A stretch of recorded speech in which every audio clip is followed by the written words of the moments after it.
அகந்தை. அகந்தை வந்தால் இலச்சையும் வரும். தாழ்ந்த சிந்தை உள்ளவர்களிடத்தில் ஞானம் உண்டு.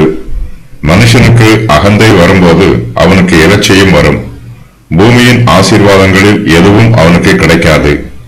அகந்தை உள்ளவன் தேவனை சார்ந்து ஜீவிக்க மாட்டான். தேவனுடைய கோபம் அவன் மீது வரும். அவன் எல்லாரிடத்திலும் உதவி கேட்டு ஜீவிக்க வேண்டியது வரும். அகந்தை உள்ளவன் தனக்குள்ளதை எல்லாவற்றையும் இழந்து விடுவான்.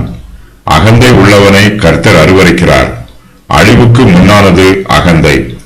பழைய ஏற்பாட்டு காலத்தில் பாபிலோன் தேசத்தின் ராஜாவாகிய நேபுகாத் நேச்சார், புதிய ஏற்பாட்டு காலத்தில் தேசாதிபதியாகிய ஏரோது ஆகியோர் அகந்தை உள்ளவர்களாய் இருந்தார்கள்.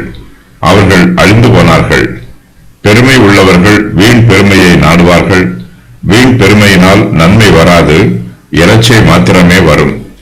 தாழ்ந்த சிந்தை உள்ளவர்களிடத்தில் ஞானம் உண்டு.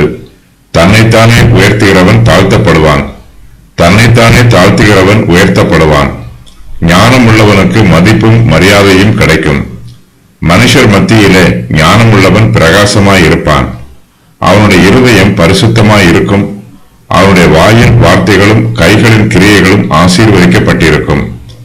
அகந்தையினால் இலச்சை அடைந்தவர்கள் லூசிபர், மிரியாம், உசியா, நேபுகாத் நேச்சார், மோவாப், நினிவே ஊரார்.